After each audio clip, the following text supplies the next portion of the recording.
artinya ini kan dari sisi kelembagaan juga Iya. ya Pak. Kalau itu mungkin dari sisi pembiayaannya. Mhm. Kalau menurut saya justru sisi kelembagaan inilah yang direplikasi gitu Pak ke tempat lain ya. Ada kalau di Lembang itu kan ada yang asosiasi agrotani yang tomat bit. Itu udah mulai kita sistem korporasi mereka gitu ya. Iya, iya. Jadi paling tidak kita menjadi model-model lah yang banyak, nanti suatu saat kita bisa dalam beberapa tahun kita leburkan dari satu korporasi. Paling tidak kan harus dimulai dari yang kecil-kecil Oh, dulu. jadi ada korporasi yang tomat khusus ya? Ada yang beda desa, itu beda kelompok, beda tapi desa, modelnya modelnya sama. dan itu tentunya jejaring Bapak juga Iya, ya. gitu. Kalau Bapak ada berapa jenis ini Pak? Apanya? Sayuran yang Kalau kita eksklusif tadi? ada paprika, tomat bib, tomat cherry, ya Bu ya, brokoli, lettuce, brokoli, cactus, cangkainya ada 8 jenisan. 8 jenis ya. Dan itu punya pasar tetap ya, Iya. dalam artian tadi itu ya, Iya. pasar modern, Iya. terus restoran, dan juga Ekspor, ekspor. iya. Dan ekspor ini langsung Bapak dengan buyer atau ada pihak yang membantu? Kalau kita dengan bayarnya langsung, Oh, dengan bayarnya ya, langsung. dengan eksportirnya lah Iya, gitu ya. iya, iya. Jadi kita proses packing di situ gitu ya. Kita supportnya. Lembang? Iya. Oh. Jadi mereka tinggal terima beres. Iya, itu rata-rata berapa ton Pak per bulan atau per minggu? Kalau atau kita kalau kontrak mah dulu kita dari 2020 sampai 2024. Iya. Kita sampai berjalan sehari 1 ton untuk buciskenya packing di tempat kita gitu ya. Kalau tahun kemarin kita total yang buat ke Taiwan head lettuce itu 160 ton. 160 ya, ton. eventnya gitu. Iya, iya. 3 bulan. Karena melihat season Bu, melihat season di sana lagi apa di sananya. Season apa Di jadi kitanya pas seasonnya. menyesuaikan ya. Iya, gitu. iya. Oh, jadi buyer itu jenis komoditasnya disesuaikan dengan musim yang Iya, di situnya sana dia yang ya. kekurangan dia yang dibutuhkan. Iya, iya, iya. Tapi sampai sekarang itu berjalan ya Pak ya. Tahun kemarin kan tahun ketiga, rencana sih tahun ini mudah-mudahan bulan Juni kemarin bilangnya akan jalan lagi, tapi ya gak tahu, lihat situasi lagi. Dari sisi bahan baku ya Pak yang menyediakan brokoli, tadi itu lettuce dan sebagainya, apakah Pak sudah cukup dengan 8 kelompok ini atau Bapak perlu ini dari luar? Nah, kalau melihat secara karakteristik geografis ya Bu, seperti head lettuce itu tidak segampang mencari dari luar. Karena karakteristiknya eksklusif hanya di Lembang. Hanya di Lembang. Yang masuk kriteria ekspor kan gitu ya. Sehingga kita melihatnya secara general di lapangan, kita mempetakan oh ternyata 3 bulan ke depan ini akan ada sekian ratus ton. Ya udah, kita dealkan saja. Lebih ke pola estimasi. Iya. Polanya pola estimasi aja. Karena itu kalau sudah berlangsung setiap musim pasti udah tahu. Tetap ya Pak ya. Udah kelihatan. Walaupun gitu kita melihat sepintas segini, telepon tiap wilayah, oh lagi banyak, udah bahasa itu diterjemahkan ke kuantiti kita bisa. Iya. Saya dengar tadi Bapak juga melakukan riset ya Pak ya.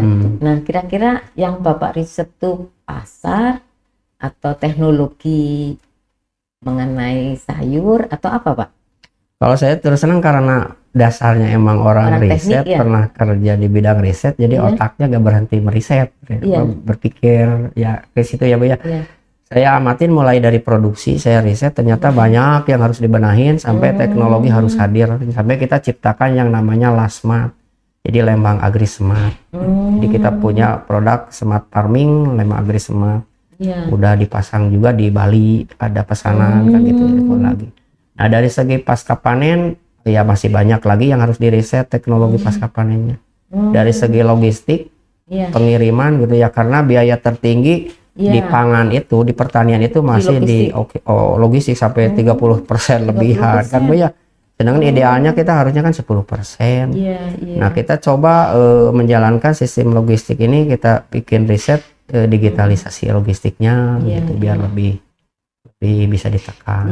Pak, tugas Bapak atau tadi ya yang Bapak lakukan ini sudah bekerja sama dengan BRIN gitu ya, yang sekarang kan tugasnya melakukan riset yang bermanfaat untuk iya, ini ya. Kalau kita pertanian ya untuk petani, untuk ya harusnya makan gitu Ibu ya. Karena saya sendiri meriset juga tidak ada dana Bu. Iya. Cuman harapannya ada hasil. Kalau kita beriset harus ada hasilnya, walaupun tanpa ada dana tapi ada hasil yang didapatkan. Ya kalau bahasa dengan BRIN ya terus terang saya belum ada koneksi yang utuh Bu ya. Kalau yang datang dari BRIN ada, cuman bisa dibilang beda pola pikir kami mah. Kalau orang industri, orang usaha itu dia merisetnya itu spesifik problemnya apa, sehingga problem solvingnya kita dapat harus bagaimana sehingga berimpact ke keberlangsungan bisnis. Itu ke hasil ya. Bukan hanya di atas kertas disimpan di bawah meja gitu. Iya, ya enggak aplikatif berarti ya Pak. Ya kan? Kan harusnya kan Mas, yang Bapak inginkan kan yang aplikatif terus bisa dilakukan realistis. Ya. Kalau dulu kan fungsi itu ada di BPPT ya Pak ya. Iya. Dari jadi BRMP itu. BRMP. Nah, gimana itu ininya Pak, jalinan kerjasamanya belum sampai sana ya? Belum. Jadi ya risetnya bisa dibilang studi kasus yang tepat untuk problem yang didapat itu di lokasi Bapak saja khususnya ya. Harusnya di kelompok Bapak aja ya. Iya, jangan mindsetnya pemikiran saya punya riset pengen dibawa ke tempat kita gak nyambung. Jadi ini memang lokal spesifik ya. Iya harus gitu. Kalau korporasi mah ngapain riset untuk kepentingan orang lain kan gitu. Nah ini kan jadi tugasnya, maksud saya tadi diangkat itu menjadi tugasnya pemerintah. Harusnya gitu. Tapi kita udah ada Bu, saya bikin apa yang namanya logistik. Kita kerjasama dengan Kemenko Perekonomian ya di bidang pengembangan hortikultura. Iya.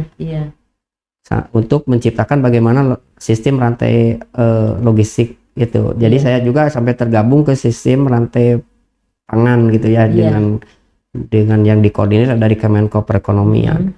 Dikoneksikan dengan PT POS Bu, dikoneksikan risetnya dengan PT KAI, dikoneksikan dengan perusahaan swasta logistik sampai dengan Lalamove gitu ya. Nah dari semua yang saya dapat ternyata itu kan masih belum bisa memenuhi target kami di bisnis gitu ya. Nah alhamdulillahnya dengan fasilitas itu saya dianggap saya kuliah 5 tahun lah. Walaupun saya riset bersama itu 1 tahun, tapi saya dapat ilmu. Ya udah kita bikin sistem logistik sendiri gitu.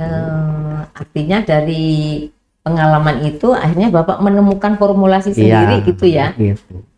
Untuk kepentingan kelompoknya. Iya, yang spesifik problem kita sehingga lebih hemat. Dan itu Bapak riset itu dari hulu sampai hilir ya Pak ya? Iya. Dan itu sudah selesai. Artinya sudah selesai. Dan sekarang tinggal mengaplikasikan yang hasil udah diaplikasikan, makanya jalan juga sistem rantainya kan dari situ. Jadi rantai tata niaga yang sekarang itu sudah modern, udah manajemen manajerial dan sudah digitalisasi.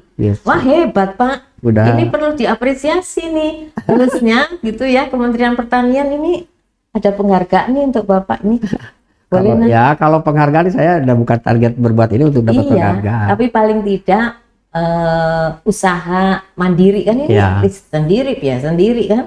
Itu kan negara perlu memberikan apresiasi gitu ya melalui mungkin Kementerian Pertanian. Mudah-mudahan ini dari Kementerian Pertanian ada mendengarkan ini bincang-bincang kita Pak, sehingga ini menjadi terinspirasi ya untuk bisa menghasilkan Pak Dodi yang lain tentunya dengan spesifik lokal tadi. Terus juga komoditasnya juga spesifik ya. Kalau saya lihat kan menurut Pak Dodi sudah dipetakan yang kayak gini nggak ada di tempat lain gitu kan. Gitu. Hanya ada di Lembang. Nah mungkin daerah lain punya spesifik juga gitu ya Pak. Ya yang namanya bisnis mah Bu, kita harus mencari peluang yang baru. Begitu peluang kita udah berjalan, ternyata orang lain menduplikasi kita, ya kita udah dari jauh punya riset, punya data di bawah. Begitu mereka ngikutin, saya akan ada lahir produk baru yang lain gitu ya. Jadi ini juga jadi Bapak terpicu juga kalau ini sudah dimiliki orang lain, saya harus menghasilkan sesuatu yang lain lagi. Karena gitu saya diajarkan di perusahaan itu begitu. Jadi kita punya produk baru itu 10 tahun ke depan sudah ada. Tapi kita lihat kompetisi kapan, nah ini harus dikeluarkan. Iya, nunggu yang follower dulu ya. Iya, jadi begitu mereka mengcopy paste, kita udah baru lagi. Oh, kan gitu ya. Jadi untuk keberlangsungan ya. Keberlangsungan bisnis mah kadang di situ, Bu. Apa yang masih Bapak inginkan ini berkaitan dengan bisnis Bapak di bidang pertanian? Apa yang masih ada cita-citanya atau sesuatu yang masih ingin digapai apa, Pak? Sebetulnya saya berpikir tidak untuk diri sendiri, Bu ya. Saya pengen menggapai itu bagaimana korporasi yang namanya korporasi petani di Indonesia ini terbangun secara utuh berdasarkan semangat dari pelaku utamanya. Itu kuncinya meningkatkan kesejahteraan petani. Sebetulnya di situ yang menjadi ayo dong kita petani itu bersatu gitu. Kita membuat korporasi sehingga dengan korporasi yang bersatu akan meringankan beban pemerintah. Di mana Kementerian Pertanian kan akan lebih ringan tugasnya karena kedewasaan kita sebagai petani menjadi problem bangsa ini sudah bisa mandiri gitu ya Pak ya. Jadi kita tinggal membuat komitmen korporasi petani dengan pemerintah. Pemerintah butuh beras sekian ribu ton setahun, bagaimana kita sebagai korporasi petani bisa manajemen. Semuanya di situ kolaborasinya sehingga peran dari pemerintah itu menjadi lebih ringan, menjadi lebih efisien dari segi anggaran semuanya karena kemandirian petaninya sendiri gitu. Itu kan yang harus kita bangun dengan kemajuan bangsa kita ke depan itu di situ. Ini Pak, kalau tadi petani ya, berarti ya nggak tahu ya, mungkin yang memanfaatkan ini kan baru kelompok Bapak ya, yang 8 kelompok itu tentunya dengan memanfaatkan metode ataupun manajemen yang Bapak sudah terapkan, berarti hasilnya kan mereka nikmatin ya, dari sisi kemudahan, dari sisi harga, kepastian. Nah, bagaimana Bapak berharap ya, yang menikmati ini tidak hanya 8 kelompok lagi, apa yang Bapak ingin lakukan? Saya harapkan itu gini Bu, ada mulai kepedulian yang banyak ya, kepedulian, rasa empati terhadap petani yang sekarang begini kondisinya, mulai dari swasta gitu ya, perusahaan swasta baik itu dari marketnya seperti dari restoran, hotel semuanya, mari beralih kerjasama langsung dengan petani, Bu. Di situ biar rantai suplainya terputus, kesejahteraan itu benar di petani. Rantainya biar pendek gitu ya, jadi langsung gitu ya. Jadi adil Bu, tata niaganya. Tapi kan kepedulian ini itu terbantu kebijakan lagi. Kadang-kadang ada yang nggak mau kerjasama dengan petani dengan memandangnya belum bisa di manajemen. Kita kalau harus dibuktikan, kalau Pak. kita harus belajar bareng-bareng kan bisa. Itu buktikan bahwa yang mindset seperti itu tuh udah oleh kita udah terbantahkan Bu ya. SDM pertanian ini bukan di situ sekarang. Tinggal bagaimana sih ini keseriusan semua perusahaan lini hilir mau kerjasama dengan petani langsung. Ya akhirnya targetnya kan konsumen nyaman, petani tenang. Konsumen nyamannya apa? Dia harganya wajar. Begitu petani berbudidaya pun tenang, dia akan pasti untung. Terus hasilnya juga pasti gitu ya Pak, maksud saya dari jadi sisi dia bertani itu tenang, nggak tegang lagi apakah saya ini laku enggak. Jadi tenang bertaninya. Konsumennya di kota ya mereka nyaman dengan harga yang wajar, dengan kualitas produk yang bisa menjamin keamanan pangannya, dari segi traceability-nya terjamin, saya makan sayur dari siapa, jadi budidayanya seperti apa, bisa aman tidaknya, aman dan tidak. Yang dikhawatirkan kan kita tuh sekarang ada genetik apa itu ya? Iya kan itu akibat kekhawatiran itu terjadi karena ada informasi yang terputus. Gak bisa nanya ibu makan brokoli ini perlakuannya apa, karena ibu belinya pun juga dia gak bisa tanya ini dari siapa. Dari mana gitu ya? Kan ini suatu rantai tata niaga yang tidak ideal. Ratifikasi ini Bapak di produk Bapak bisa. Kalau kita ke restoran kan di faktur itu ada kode petani, siapa petaninya ada di ini sehingga pihak restoran bisa telusur. Nanti ibu iseng-iseng di restoran nanya, Bu ini paprikanya dari siapa? Nanyain ke orang restoran kan tahu ini dari petani ini namanya. Coba ya. Ada. Menarik nih Pak. Iya. Menarik. Nah, Bapak boleh tanya itu rata-rata anggota Bapak itu umurnya berapa Pak? Kalau umur mah ya kita ada yang zilenial, ada yang baru-baru kuliah, karena idealismenya gabung, ada yang kolonial, ada karena berbagai segmen saya butuh perannya masing-masing. Orang yang istilahnya kolonial atau sepuh sebagai figur bagi kita semuanya dalam usaha, sebagai zilenial kita sebagai pembuktian kepada generasi muda bahwa kita ini bisa memberdayakan mereka, gitu. Nah, Bapak bisa menyampaikan untuk para petani muda ya, sekarang itu Gen Z. Ya, Gen Z. Gen Z itu kira-kira yang tadi itu Pak, saya ingin Bapak menyampaikan idealisme Bapak itu kepada petani Gen Z. Boleh Pak, silakan. Ya, boleh. Yang ini Pak. Ya, terima kasih. Ini, Pak. Kita semuanya, mungkin saya sendiri, kalau saya sebagai petani senior ya Bu ya, kebetulan kita punya juga petani binaan GZ gitu ya. Jadi jangan kita harus berani bahwa bisnis di sektor pertanian ini peluangnya sangat besar, tapi butuh bisa dibilang coachingnya, pendampingnya dari senior. Kita harus ada pendamping yang benar-benar peduli mau membawa kesuksesan kepada generasi mudanya. Kalau nggak ada coachingnya, nggak ada pendamping, ya khawatirnya anak zilenial gagal malahan menjadi putus asa, antipati, lebih bahayanya kan gitu. Kita sebagai generasi tua perlu coach ya Pak. Perlu sekali. Perlu coach yang menurut Bapak ini berarti dari petani sekitar yang berhasil gitu Pak. Harus kita sebagai petani yang sudah bisa dibilang berhasil harus ada kepedulian meregenerasi keberhasilan kita ke generasi berikutnya. Iya. Kalau menurut Bapak kan tidak ada kata rugi ya. Nah sekarang bagaimana kita kalau melihat ya peristiwa yang sampai produksi terus harga jatuh terus dibuang dan sebagainya, itu kesalahannya di mana menurut Bapak? Nah gini, kalau kita berbicara bahasa rugi ya di sektor pertanian, rugi berarti sampai sekarang tidak ada petani, tidak ada makan. Kadang-kadang kita berpikir logisnya gitu ya. Kalau orang bisa dibilang yang di luar sektor pertanian, mau kok masih nanam, rugi juga kan gitu. Nah, lalu keberlangsungan ini masih ada sampai sekarang. Kadang-kadang yang namanya petani itu Bu, tidak ada profesi yang lain melakukan. Ya dilakukan lagi walaupun rugi, misalkan suatu saat ya paling tidak dapat untung. Nah, kita berkaca kenapa sampai ada yang bisa dibilang dibuang gitu ya, sampai ada dibilang gak terserap pasar. Nah ini akibat siapa? Nah bukan akibat orang lain atau akibat kaum yang lain, kaum petaninya sendiri kita aja yang tidak ngobrol kan gitu. Jadi sehingga produknya di mana-mana berbarengan banyak yang mengakibatkan produksinya massal. Sedangkan konsumen kan masih di situ aja. Itu kalau bisa dibilang dibaca dari sisi produksi. Kesalahan siapa? Kesalahan kita aja, petani tidak ada koordinasi.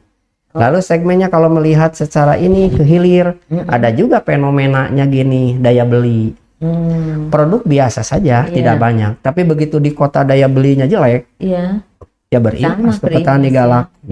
Ekonominya itu di situ. Kadang kita berpetani sampai meriset dua sisi itu. Kok ini harga sayuran murah? Ini kenapa? Begitu nanya ke daerah di kita juga kurang sayuran ini mah ditanya itu. Begitu kesana kita nanyain ke orang kota. Ini kira-kira di kota ini masih suka jajan nggak kan aja gitu. Wah Kang, jangankan buat jajan, buat beli beras juga kita susah. Oh berarti daya beli. Kalau udah hubungannya daya beli di perkotaan, kita nggak bisa ngapa-ngapain. Akhirnya ketawakal. Habis tawakal ya akhirnya berdoa. Ya mudah-mudahan saja berkah. Ya ujung-ujungnya puncak pertanian adalah keberkahan sampai ada ya sampai sekarang. Nah gitu. Mengatasi Pak Dodi ini artinya kita bertani, berusaha tapi juga berkah gitu ya Pak. Bagaimana ini Pak? Artinya tadi ya, apakah kita harus tahu dulu pasar sehingga kita memproduksinya sekian, tapi tadi itu kok bisa semua juga nanam. Nah menurut Pak Dodi gimana ini Pak harusnya yang dibenahi Pak? Ya kalau yang namanya supply demand, berbagai apapun yang produk yang kita ada di output yang dijual, istilah kata mah pengaruh dari luar ada. walaupun bukan pertanian, manufaktur misalkan ya, otomotif ataupun sifatnya furniture atau apapun, kalau daya beli murah kan susah juga laku sama. Walaupun bisa, cuman kelebihannya bisa disimpan lama kan gitu ya. Nah ini yang kita susah antisipasi itu adalah di daya beli Bu, ekonomi global kan gitu. Kadang muncul di situ restoran ujung-ujungnya karena ekonomi global, yang daya beli turun, yang belanja sedikit 50% hilang orderan. Supermarket sama. Kadang isu yang lain seperti ya isu politik ya Bu ya. Boikot apa-apa, impact lagi ke kita. Gak laku lagi barang kita karena ada di kota yang bahasa boikot gitu ya. Jadi kita deg-degan gitu kan, impactnya tuh. Jadi begitulah Bu dinamikanya, yang namanya ya bisnis itu akhirnya begitu. Jadi kita harus siap bertarung gitu ya Pak, istilahnya. Akhirnya kita mencari harus kekuatan. Siap kondisi.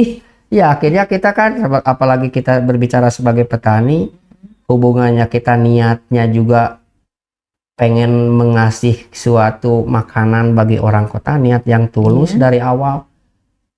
Hubungan di lahannya juga kita hubungan dengan tanaman yang mempunyai nyawa. Nyawa juga, Akhirnya mainnya ya sudah, kita main di rasa, yang ujung-ujungnya mudah-mudahan bisa saling mendoakan. Tanaman mendoakan kita, kita mendoakan tanaman, ya konsumen di kota mendoakan kita. Yang kita kejar hanyalah akhirnya keberkahan lagi kayak gitu. Tiada lagi puncak kita dalam suatu rezeki kan keberkahan. Gitu. Petani. Nah, apakah Bapak cukup puas di corporate ini? Adakah terobosan lain? Kalau saya dengar tadi kan ada dari program-program dari perbankan gitu, atau dari corporate yang lain gitu. Iya Bu, kalau dari segi puas terus terang ya kita kalau sampai saat ini masih jauh ke puas, masih bisa dibilang yang menikmatin masih sedikit dari sekian banyak kan gitu ya. Dari segi ya impactnya kita walaupun sudah ada yang belajar dari mana-mana, mungkin juga ada yang udah ya ada mereplikasi ada gitu ya Bu ya. Cuman masih bisa dibilang belum puas Bu. Selama bisa dibilang secara berbagai lini daya tawar petani diperhitungkan. Dari berbagai lini itu apa, dari mulai berbagai, dari politik. Kita kan di politik petani gak diperhitungkan Bu ya. Ya maaf dulu ada dulu Pak ya yang mewakili di anggota dewan petani. Iya dulu. Petani itu karena sabar Bu, walaupun ditindas gak ada yang demo Bu. Tapi kekuatan istilahnya mah hati-hati, orang yang teriana sabar itu lebih mustajab doanya di situ kan. Gak sedikit-dikit demo, gak sedikit-dikit demo. Karena di situ mainnya. Iya. Nah sekarang dari Bapak bisa bagaimana pengembangan ya Pak ya dari corporate ini, pengembangannya kepada kelompok apa Bapak masih memikirkan yang 8 ini, ataukah Bapak punya memikirkan bukan Indonesia lah ya, ini kan Lembang, terus Jawa Barat, terus ini mungkin Jawa Tengah. Gimana Pak? Masih adakah? Sebetulnya mungkin tanpa sepengetahuan saya juga banyak Bu yang model seperti begini, seperti kita kan Bu ya. Ya paling tidak saya coba mengasih motivasi ke kelompok yang lain itu, mari kita beginilah, kita coba lihatkan datanya, nih caranya begini, usaha. Kita dudukan bahwa kita ini semuanya petani, walaupun saya di situ sebagai pionir, sebagai pimpinan, dan saya juga begitu berbicara petani, saya sebagai petani, sehingga kehidupan saya tetap dari pertaniannya, bukan dari pasca panennya. Yang utamanya dari petani, sehingga rasa kita sama gitu, problem kita sama, sehingga harus pecahkan secara bersama-sama. Gitu. Jadi sekarang Pak dari sisi tadi ya Pak ya, dari sisi pendistribusian produk tadi melalui penemuan-penemuan Bapak itu, yang utama itu meminit rantai tata niaga ini menurut Bapak. Saya begitu ada penawaran kerjasama Bu, seperti dari restoran pizza sendiri kan dia outletnya banyak Bu. Kita di Tangerang itu sampai 37 dengan sebaran yang luas, sehingga begitu saya ditawarin dudukan dulu, berarti saya harus meriset problem terbesar kita ini adalah di sistem logistik. Sehingga saya minta ke pihak mitra, tunggu waktu setahun, saya pengen riset dulu. Kan gitu. Akhirnya ya lama-lama banget kita udah lamar, kok nunggu lama. Prinsip saya adalah bagaimana bisnis ini seperti sebuah pernikahan. Kalau gitu ya, harus langgeng Bu ya, daripada keburu-buru tapi saling mengecewakan, putus di tengah jalan. Mendingan riset dulu sehingga kita begitu semuanya saling kenal, cocok, sistemnya ideal, tidak ada pertengkaran di jalan, suruh datang jam 7, bikin sistem yang bagus, sehingga begitu saya dilamar itu tidak ujung-ujung saya mau, jadi saya harus bisa memaksimalkan orang yang melamar gitu. Sehingga ciptakan itu alhamdulillah di perjalanan kan nggak banyak bertengkar. Itu yang Bapak lakukan ya, untuk mengamankan dari semua sisi ya Pak. Artinya dari petani juga terlindungi ya, dari sisi produknya juga memperoleh ini yang bagus gitu ya. Dari segi mitranya juga kita sebagai pasangan gitu kita puas, jadi tepat waktu, tepat kualitasnya, semuanya di situ. Iya, ini pentingnya. Nah, sebelum kita mengakhiri nih Pak, apakah peluang bisnis sayuran ini menurut Bapak masih terbuka lebar? Artinya terbuka lebar tuh, Bapak kan meriset nih, sebetulnya kalau yang Bapak riset ini dari mitra, itu kan bisa kelihatan ya, 10 tahun ke depan gitu ya, kebutuhannya, terus yang Bapak sekarang sudah punya gitu ya dari kelompok, ini bagaimana prediksi Bapak? Kalau peluang ke depan itu justru yang menjadi akibat nanti peperangan ke depan adalah perebutan makanan. Kan begitu ya Bu ya? Nah sekarang secara realistisnya apa, banyak negara-negara tetangga kita seperti Korea, Jepang, Taiwan, semuanya sampai mendekati Indonesia akibat mereka punya riset sendiri bahwa saya beberapa tahun ke depan akan terjadi kekurangan makanan, kan gitu ya mungkin ya persepsi kita nih.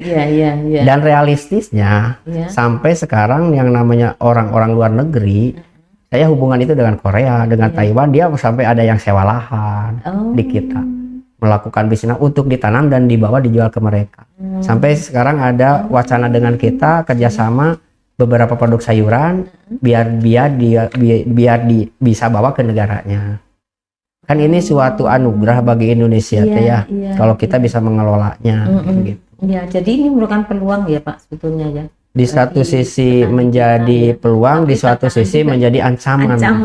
Yang saya khawatirkan menjadi ancamannya seperti apa kalau kita sebagai petani yang kecil-kecil yang banyak ini, kalau kita gak responsif terhadap peluang pasar ini, kerjasama, mereka berpikir khawatirnya mereka malah lebih ke kapitalisme, dia menyewa atau membuat suatu pertanian yang mereka secara individual ratusan hektar di kita, pertanian yang modal itu yang kita khawatirkan sebenarnya di situ, karena mereka membekal banyak duit, menjadi korporasi yang besar, petani kecil mati. Nah ini gimana mengantisipasinya Pak? Ya antisipasinya adalah bagaimana, saya coba sudah diskusi Bu kemarin, kan mereka ada suatu perusahaan yang akan nyewa lahan di Lembang yang luas.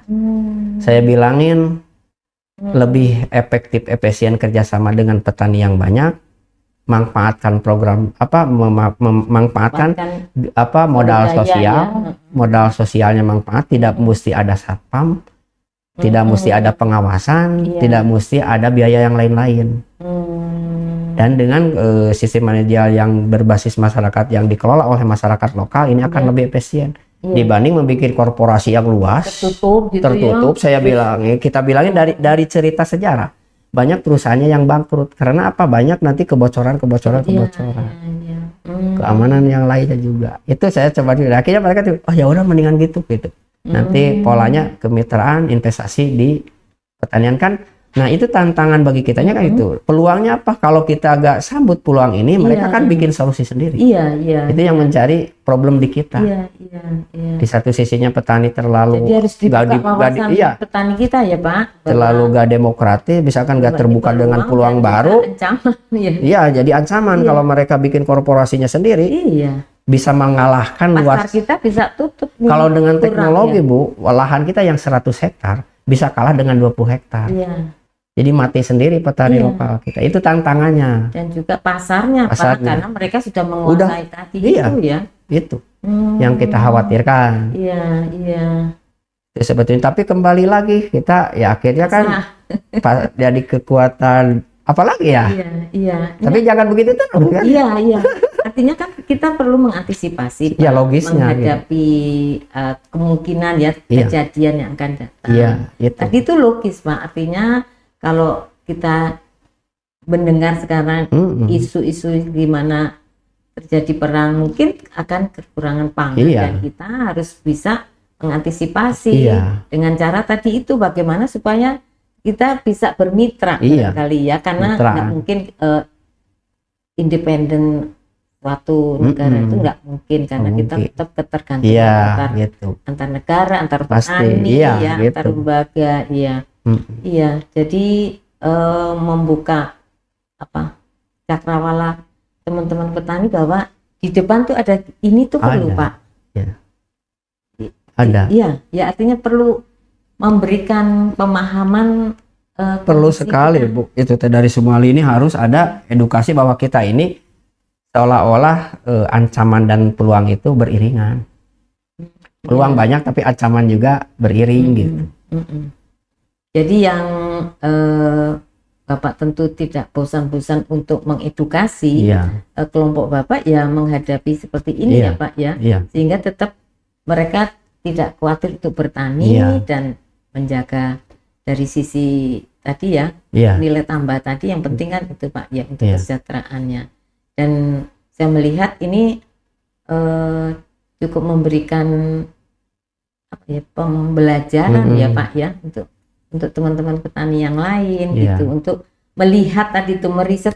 Saya pikir penting itu ya Pak, meriset agar tadi itu tidak kelebihan produksi, harga bisa diatur ya, sehingga mereka tidak ada tadi namanya rugi itu Pak, menurut saya ya. Iya Bu, jadi gini Bu, yang karena tidak adanya korporasi yang mencakup yang luas, sistem pertanian kita kan jadi gak efisien Bu. Jaga efisien. Sekarang kalau di industri itu kan ada riset sendiri. Jadi malahan sekarang mah petani itu bisa menjadi semua peran Bu. Jadi orang riset jadi orang marketing jadi orang produksi Makanya petani Indonesia paling cerdas seluruh dunia kan. Yang mana di Jepang mah gak mikir petani nanti dijual, penjualan kemana, dia udah ada yang beli. Gitu ya kan. Sekarang meriset hama penyakit, begitu ada hama penyakit tinggal telepon orang riset. Datang ke kebun, ngasih ramuan, semprot kasih SOP, udah beres. Jadi enjoy di bidangnya masing-masing. Kalau sekarang kan malam-malam tomat saya kepanen seminggu lagi, kira-kira harganya mahal nggak ya? Lagi gitu kan. Datang penyakit, cari sendiri ini harus pakai apa. Akibat di situ nggak ada korporasinya. Mungkin peran pemerintah menurut Bapak ini harus seperti apa Pak? Nah kalau saya lihat sih kalau dari pemeran pemerintah ya Bu ya, kita harus mendudukkan bahwa pelaku utama ini sebagai petani kembalikan menjadi tim produksi yang harus dijaga kesejahteraannya, dijamin pendapatannya, sehingga tim produksi ini dia bisa berjalan secara terus-menerus dan bisa menyediakan hasil produksinya untuk kebutuhan ini. Iya. Nah, lalu apa tim produksi ini biar aman, biar tenang itu? Ya sediakan biaya bahan produksinya, jangan membuat rugi orang produksi. Biaya pasca panennya, hasil panennya jangan merugikan tim produksi ini. Di situ bagaimana kebijakannya kita buat. Karena prinsip adil itu bagi petani sekarang masih bingung. Yang namanya keadilan sosial itu masih ambigu. Contohnya apa? Kalau cabai mahal, semuanya sibuk Bu, ribut. Harus diturunkan. Tapi begitu misalkan komoditasnya murah, cabai murah, siapa yang peduli? Padahal kami itu di petani tidak terpikir dari awal pengen menjual harga mahal. Nggak ada. Karena kita orang usaha itu bukan berpikir untuk menjual mahal. Pengennya kan yang membeli terjangkau. Yang kita cari dari awal adalah keuntungan yang besar dan wajar. Nah, keuntungan besar dan wajar ini bisa diciptakan oleh kebijakan dari pemerintah. Apa parameternya? Biar punya keuntungan yang besar dan wajar, berarti petani ini harus terkondisikan, tim produksi ini mempunyai biaya produksi yang rendah. Biaya produksi yang rendah bisa diintervensi oleh kebijakan pemerintah, misalkan ada subsidi pupuknya, subsidi pestisida, infrastrukturnya dibenahin. Kan cerdas-cerdas ya orang pemerintah. Dan itu sudah dilakukan, Pak? Iya, subsidi itu kalau nggak salah. Belum, Bu. Oh, yang selama ini coba subsidi apa? Pupuk gitu. Pupuk untuk siapa? Kan pupuk sekarang ZA, SP itu mungkin apakah ini subsidi yang bisa dibilang aman? Subsidi ini adalah apalagi kimia, maaf berdampak, Bu. Nah, subsidi itu harusnya subsidi yang nanti itu bagi keberlangsungan yang jangka panjang apa? Yang seperti ramah lingkungan. Yang ramah lingkungan, makin dihilangkan subsidi justru produktivitas makin tinggi, beda dengan kimiawi kan gitu. Ya subsidi harga, begitu dia punya jaminan, oh ternyata di pasar ini overstock petani. Beli saja oleh pemerintah harga yang sesuai biar petani tidak rugi. Masalah pemerintah mau memanajemen produksi terserah karena dia punya kebijakan, Bu. Punya kebijakan pasca panen atau stokis seperti apa, disimpan atau dibikin olahan apa. Jangan bikin lagi petani. Begitu harga ke bawah, batas bawahnya taruh misalkan cabai nih, keadilan bagi petaninya 30 udah. Begitu suatu saat harga tinggi pun kan si petani beli harga yang tinggi tapi ke konsumen subsidi. Begitu beli dari petani 80.000, konsumen mampunya 60.000, udah oleh pemerintah jualin 60.000, subsidikan ke petani. Karena apa? Kita berpikir secara logis, kenapa harga tinggi? Karena supply dan demand ada tidak keseimbangan. Lalu kenapa? Mungkin petani terkena hama, Bu, kebanyakan. Terkena hama, terkena penyakit. Sehingga harga menjadi 80.000. Wah, kadang-kadang orang yang tidak memahami kan berbicara gini, wah cengek mahal 80.000, petani sejahtera. Kalau kepanen, Bu, kalau panennya sesuai target. Contohnya saya sendiri misalkan, begitu harga 80.000 karena terkena hama, dapatnya 20 kilo, Bu. Jadi turun produksinya ya? Iya, karena realistis kan begitu suplainya kurang itu ada masalah. Dapatnya 20 kilo kali 100.000. Kan 2 juta. Padahal mendingan saya dapat 100 kilo tapi harga 30.000, dapat 3 juta. Konsumen nyaman, kan gitu. Di situ udah mah petani itu rugi, produksinya terganggu oleh hama penyakit, oleh pemerintah ditekan lagi harga. Maksudnya secara general kita kaji biar ada solusi buat semuanya gitu ya, Bu. Jadi menarik sekali.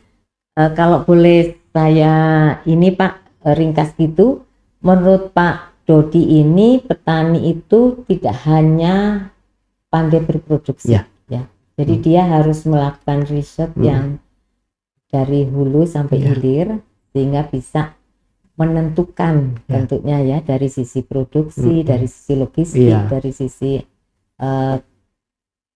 kualitas dan harga Jadi ini yang harus dimiliki oleh seorang petani. Begitukah menurut Pak Dodi? Sehingga tidak ada lagi, mungkin sementara ya harus kita sendiri yang menangani gitu ya Pak, betul. Ya. Jadi jangan dulu kalau kita ingin berlangsung, kita ingin berhasil ya selesaikan dengan diri sendiri gitu. Barangkali gitu ya Pak. Betul. Baik, sebelum kami akhiri nih, terima kasih nih bincang-bincang yang menarik dengan Pak Dodi. Seorang entrepreneur, entrepreneur dari Korporasi Agri Lembang, Bu, yang telah membawa perubahan di dalam mengelola usaha tani bersama kelompoknya. Seperti itu saya ininya melihat Bapak nih ya, sosok entrepreneur yang berjuang terus nih Pak, tidak berhenti sampai di sini. Amin, Bu. Artinya ingin menghasilkan kesejahteraan bagi kelompoknya, khususnya petani ya, di daerah Lembang dan mungkin Indonesia pada umumnya. Mudah-mudahan ini bisa didengar oleh teman-teman sahabat Yampi. Dan juga oleh pemerintah yang tentunya lebih mengetahui potensi yang ada di daerahnya. Karena menurut Pak Dodi ini spesifik lokal, ya Pak, betul, ya. Jadi tidak bisa disamakan, kebijakan itu diletakkan di daerah lain.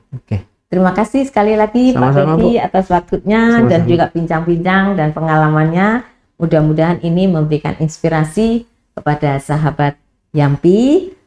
Kita akhiri bincang-bincang pagi hari ini sampai siang ini dengan Pak Dodi, entrepreneur dari Corporate Agri Lembang.